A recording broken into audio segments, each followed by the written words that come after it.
అందరికీ వందనాలు. పరలోక రాజ్యం ఎంత పెద్దది ఉంటుంది అన్న అంశం మీద ఈరోజు దేవుడు మనతో మాట్లాడుతున్నారు. ఇందు నిమిత్తమే మత్తయి సువార్త 13వ అధ్యాయం 31, 32 వచనాలు. ఆయన మరొక ఉపమానం వారితో చెప్పెను. పరలోక రాజ్యం ఒకడు తీసుకుని తన పొలములో విత్తిన ఆవగింజను పోలి ఉన్నది. అది విత్తనములన్నిటిలో చిన్నదే గాని పెరిగినప్పుడు కూర మొక్కలన్నిటిలో పెద్దదై ఆకాశ పక్షులు వచ్చి దాని కొమ్మల యందు నివసించినంత చెట్టగును. చదవని వాక్యంలోని పరలోక రాజ్యం ఎంత పెద్దగా ఉంటుంది చెప్పబడుతుంది. అది కూర మొక్కల్లో అతి చిన్నదైనటువంటి ఆవగింజ ఎంత చిన్నది ఉంటుందో అది మొలకెత్తి పెరిగిన తర్వాత కూర మొక్కలలో చాలా పెద్దదిగా అవుతుంది అని చెప్పబడుతుంది. అంటే ఆవగింజ నుంచి వచ్చినటువంటి చెట్టు, ఆ చెట్టు మహా విస్తారమై ఆకాశ పక్షులన్నీ కూడా దానిలో సమృద్ధిగా నివాసం చేస్తాయి. అంత చెట్టు అవుతుందని చెప్తున్నారు. ఇక్కడ ఆవగింజ ఆ విత్తనం ఏమిటి, దాని నుంచి వచ్చినటువంటి ఆ చెట్టు ఏమిటి, ఆ ఆకాశ పక్షులు ఏమిటి. ఇక్కడ విత్తనం అంటే ఈ భూలోకం, ఆవగింజ అది చిన్నది. ఈ భూమి అన్నది ఆవగింజతో పోలుస్తున్నాడు. దానినే మనకి వాక్యంలో కూడా చెప్పబడుతుంది. ఆకాశం తన సింహాసనం, భూమి అతని పాదపీఠమని. అంటే అంత చిన్నది ఈ భూమి.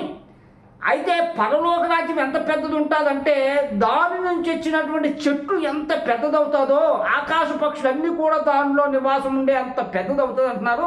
అంటే పరలోక రాజ్యం అంత పెద్దగా ఉంటుంది. దానిలో ఉన్నటువంటి పక్షులు అంటే సృష్టి ఆరంభం నుంచి యుగ సమాప్తి వరకు ఎంతమంది అయితే దేవుడి పట్ల భయభక్తులతో విశ్వాసంతో బ్రతికి జీవించారో వాళ్ళందరూ కూడా పరలోకానికి చేర్చబడ్డ వాళ్ళు.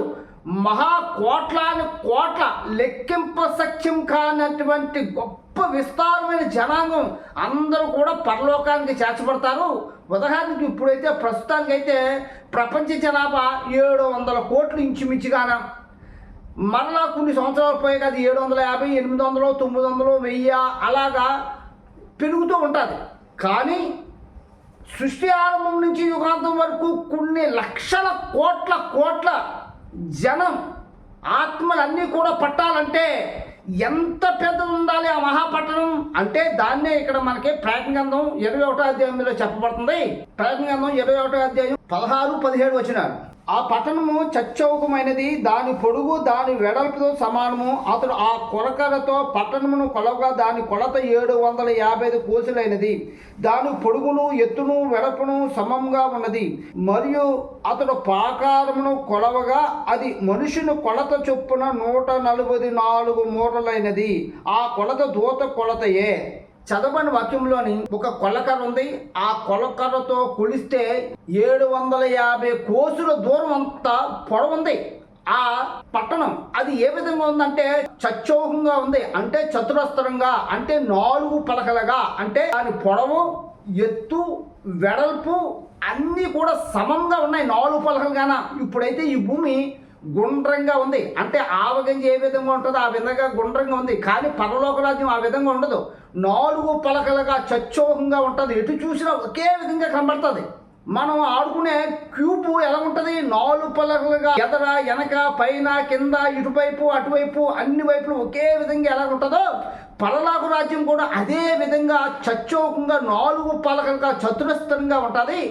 అది ఎంత పెద్దది ఉంటుందంటే 750 కోసులు అంత దూరం. దాన్నే ఇక్కడ ఆ చెట్టుతో పోలుస్తున్నాడు. అంత పెద్ద విస్తారమైనటువంటి మహాపట్టణం ఆ యెరూషలేము. దానిలో ఆకాశ పక్షులు అంటే సృష్టి ఆరంభం నుంచి యుగాంతం వరకు దేవుడి చిత్త ప్రకారంగా జీవించిన వాళ్ళందరూ కూడా ఆకాశ పక్షులుగా ఉండి అక్కడ జీవిస్తారని చెప్పబడుతుంది. ఈ వచనం ద్వారా ఈరోజు దేవుడు మనతో మాట్లాడుతున్న దేవుడి కొద్ది మాట దీవించును గాక. ఆమేన్.